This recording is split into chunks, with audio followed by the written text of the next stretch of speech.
I'm going to talk about CATIA's Part Design's draft and shell dress-up features. So I'm going to start with a draft. So let me show you what I have on the screen here. So I have a couple of pads, an oval on the bottom, circular on the top. They're both extruded up to planes.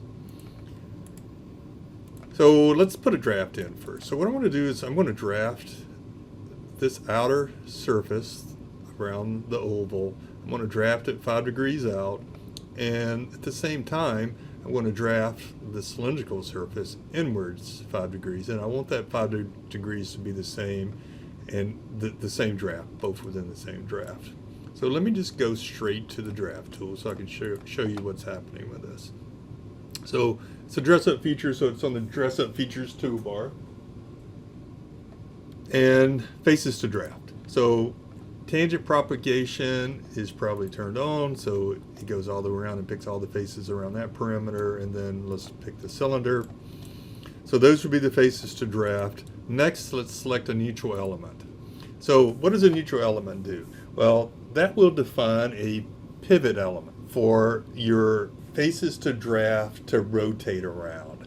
So let me select this surface here. And when I do that, the intersection of the neutral element, which is this face, and the faces to draft, which will be here and here, those intersection lines, as it shows here, will be what my drafted faces will rotate around. Now, keep in mind, it is only drafting the faces. So if you have a thin wall solid, it's not drafting that thin wall. It is drafting just the face. So just keep that in mind for future reference. It is only drafting the faces. So if I do a preview, it has a nice preview capabilities, and you can see that the draft in this case is going out on the top and it's going in on the bottom. And it's got a 5-degree angle. That's a parameter that can be changed. What is that angle measured to? Well, it's measured to a pulling direction. And if it's a flat surface that I select for the neutral element, it's going to by default go normal to that flat neutral element. And so you can see the pulling direction arrow here. I can reverse that to reverse the direction of rotation around my pivot lines. Change it back to where it was before. You can select almost any linear element or planar element to serve as your pulling direction. So I don't always go with the default of my neutral element, but then that can be changed as well. So that's all I want to show you with the draft tool. There are more capabilities than just that, but that's all I want to show you in this particular demonstration. Next is I'm going to do a fillet, and the reasons I want to do a fillet is because I'm going to shell, and I want to make sure that the shell goes around the fillet. So I'm going to fillet essentially all the G0 edges that hit this top face. So I can do a face selection, and it will propagate to this G0 edge, hard edge, and will propagate to this G0 edge. Or I can go around and just pick the edges. So let me go to fillet. And it's going to be an edge fillet. Select that face, and let's go with a 5mm radius. And you can see there's my fillet. And I want to show you what happens if you fillet before or after a shell, just to show you how it can cause issues if you're not paying attention. So that's my fillet. So let's do a shell next. So a shell is a dress-up feature. It's on your dress-up features toolbar. So I'm going to select shell. Lots of options here, but I'm only going to stick with the basics. So let's remove the bottom and the top surfaces. So you're removing those faces. So it's almost like carving out a pumpkin to create a jack-o'-lantern. You're removing that face and hollowing out the inside to a specific wall thickness. For this, I'm going to go with 2mm. Just for now, so we can see what happens. So I want to remove this face, going to remove that face, and it's going to leave a 2mm wall thickness around everything that's before it in the order of generation. So if you're looking at my tree here, it shelled everything before it. And so it shelled around the pad, the 2 pads, and it shelled around the fillet, which is what I wanted. So Very, very important that you think about those fillets before you shell or after you shell, because do you want the shell to be going around the fillet or do you not? So let me show you what happens if I shelled first and then filleted. So I can take this shell and dock it and put it before the fillet. You can do that as long as there's not a parent-child relationship there. So now look at it. It looks okay. And there's not a lot going on here. It looks fine. Oh, I did see something. Notice right here that G0 edge, that hard corner on the inside. So that's a concern for me. So let's, oh, look right here as well. There's another hard corner. So that could be a concern. So let's throw a section on here. And see what that looks like. And so if I look at a section, you can see I've got it's thinner here than I expected. That could lead to problems, and it's thicker here, more mass than I expected. So that's just an example of it, putting the fillet after the shell.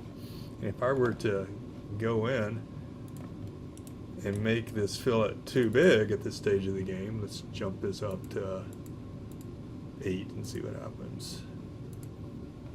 You can start seeing it's eating into that shell. Go a little bit more. Yeah, it's still eating into that shell. Let's throw a cross section back on it and see what happens. You can see what's happening here. So topologically, CATIA is letting me do that, but in real life that's not what I'm looking for. So let's go back and put these back in the correct order.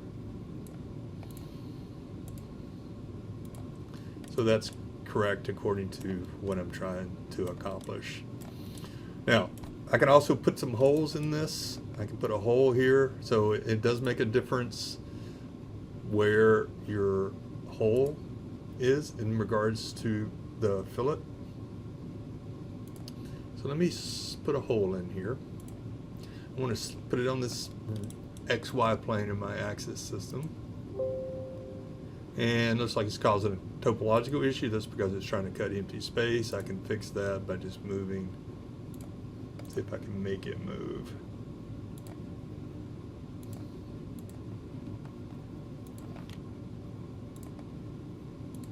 There we go. So I have a concentric, it's concentric by that outer edge. That's why I hid the sketch. And then let's make that 40, which is good.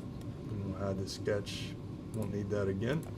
So notice what's happening here. I put a hole in after the shell, so that's what you would expect. But what if I put the hole in first, then shelled? And there, see, that's what you would expect because it's shelling around that hole, that negative space feature. And that is kind of what I'm expecting. If that's what you want, that's part of the design, right? And that's very common to have some type of screw boss or something. Might want to taper it out a little bit because that's not going to come out of a mold. But that's another draft, right? So I can come in now and say I want to taper that out just a bit because it needs to come out of a mold. Well, I can put this is what the draft tool is for. I can come back in. I can select this as my drafted surface. My neutral element would be there. And let's just stick with the 5 millimeters. And so that's my drafted surface. So if I cut a cross section through this,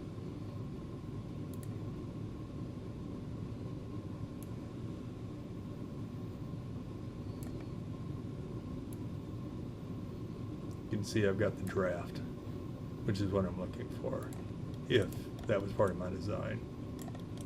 Okay, so hopefully that helps you with drafts and shells at the very, very, very basic level. There are certainly more options available to you on both of those tools than what I'm showing here.